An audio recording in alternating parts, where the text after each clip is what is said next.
শুরু হয়ে গিয়েছে 2026-এর কাউন্টডাউন। ভোটের ঢাকে কাঠি পড়তে আর খুব একটা বেশি দেরি নেই।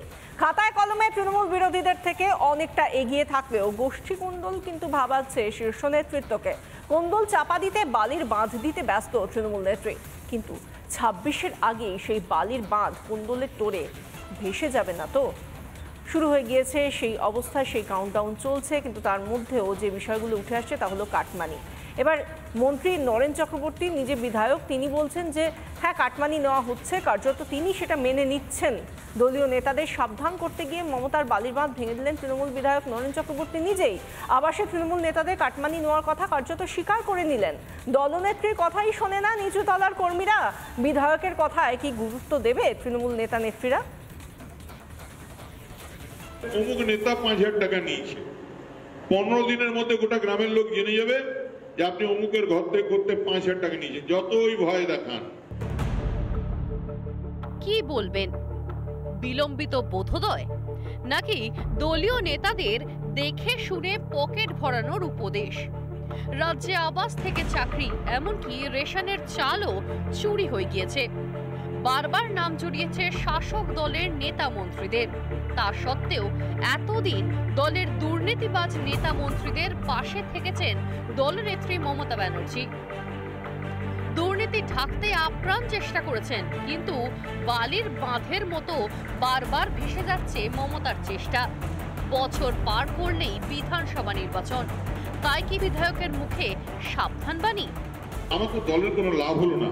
আর যে লোকটা টাকা দিয়ে ঘর পাবে সে না দেবে ভোট, না আপনার সঙ্গে মিটিং মিছিলে হাঁটবে, না আপনাকে শ্রদ্ধা সম্মান করবে। আর এই ব্যাপারটা লুকোনোও থাকবে না যে বেটা 5,000 টাকা দেবে তার পেট ভুটভাট করবে।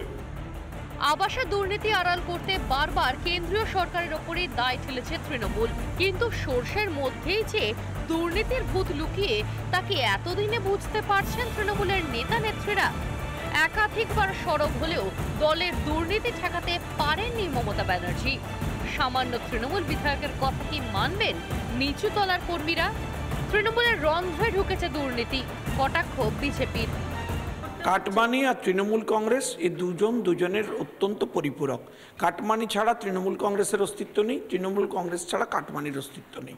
পশ্চিমবাংলায় লোকে আজকাল আর তৃণমূল কংগ্রেস আর কাটমানিকে আলাদা করে দেখে না। 26-এর বিধানসভার দেওয়াল লিখন কি পড়ে ফেললেন নরেন? দলীয় নেতাদের সাবধান করতে গিয়ে হাটে হাড়ি ভাঙলেন নরেন চক্রবর্তী। এরপরেও ভোটের আগে কেন্দ্রীয় বঞ্চনা বলে গলা ফাটাবে তৃণমূল? রিপাবলিক বাংলা। আমরা দেখলাম যে নরেন চক্রবর্তী তিনি বিধায়ক, তিনি যেটা বলেছেন যে কাটমানির পাশাপাশি এবার পাণ্ডবেশ্বরে ভুতুরে ভোটার নিয়েও সরব হয়েছেন নরেন্দ্রনাথ চক্রবর্তী। বহিরাগতদের ডান্ডা মেরে এলাকা ছাড়া করার নিদান পাণ্ডবেশ্বরের তৃণমূল বিধায়ক নরেন চক্রবর্তীর। শাসক দলের যারা অনুগত নয় তাদের কি ভুতুরে বলে প্রমাণ করতে চায় তৃণমূল?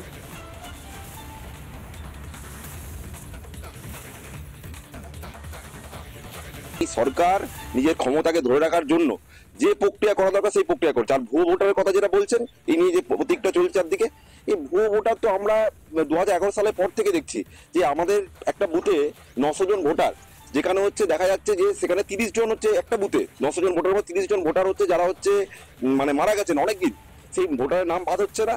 এবং সেই জায়গায় 900 ভোটের মধ্যে 899 ভোট হচ্ছে পড়ছে সেই বুথে। তাহলে হচ্ছে এই যারা মরে যাচ্ছে তারাও এসে ভোট দিয়ে যাচ্ছে। তাহলে এই সরকারের তো পরিকল্পনা এরকমই যে জোর করে বলপূর্বক ভোট দেবে, হচ্ছে বাইরে থেকে লোক নিয়ে এসে সবাইকে তাড়াবে, কোনো গণতান্ত্রিক প্রক্রিয়া মানবে না। এই সরকার মানে একটা বাইনারি তৈরি করতে যাচ্ছে যে ওরা করছে আমরা করছি। ওয়েবেল সংস্থা প্রত্যেকেই জানে এটা হচ্ছে রাজ্য সরকারের তথ্য প্রযুক্তি দপ্তরের আন্ডারে একটা সংস্থা। তো স্বভাবতই এইখানে যদি কোনো ভুয়ো ভোটারের কাজকর্ম হয় এবং সেখানে সমাজ মাধ্যম এবং সেখানে অন্যান্য রিক্রুটমেন্ট করে যদি এখানে কোনো কাজকর্ম করা হয়, তাহলে তার দায় মাননীয় বিধায়ক এবং তার দল এবং তার সরকারের উপরে বর্তায়। এই নিয়ে তৃণমূল সাংসদ কল্যাণ বন্দ্যোপাধ্যায় কি বলছেন শুনুন। ভুতুরে ভোটার তো অসম্ভব বেড়েছে, এটা নিয়ে তো এখন ভারতবর্ষের অন্যতম আলোচনার বিষয়বস্তু। একটা এপিক কার্ডের 3 জন 4 জন লোকের নাম রয়েছে বিভিন্ন রাজ্যে, এটা তো একটা ইলিগ্যাল। যদি ইলেকশন কমিশন বলছে না বিভিন্ন রাজ্যে থাকতেই পারে না, পারে না। ব্যাপারটা হচ্ছে নির্বাচন কমিশনের কাজকর্ম বেশ কয়েক বছর ধরে একটা প্রশ্নের মধ্যে রয়ে গেছে। সমস্যা ভারতবর্ষের অন্য জায়গায় হয়েছে, সমস্যাটা ভারতবর্ষে রয়েছে। যে সমস্ত সাংবিধানিক প্রতিষ্ঠান রয়েছে সেই সমস্ত সাংবিধানিক প্রতিষ্ঠানকে এমনভাবে কন্ট্রোল করে নিয়েছে এরা, নরেন্দ্র মোদী এবং বিজেপি। আগামী দিন কিন্তু খুব ভয়ঙ্কর দিন চলে আসছে মানুষের কাছে। নানা ধরনের কন্টেন্ট দেখার জন্য লাইক করুন, শেয়ার করুন আমাদের ফেসবুক পেজ, সাবস্ক্রাইব করুন আমাদের ইউটিউব চ্যানেল। পাশাপাশি অন্যান্য ব্রেকিং নিউজের জন্য অবশ্যই চোখ রাখুন রিপাবলিক বাংলায়।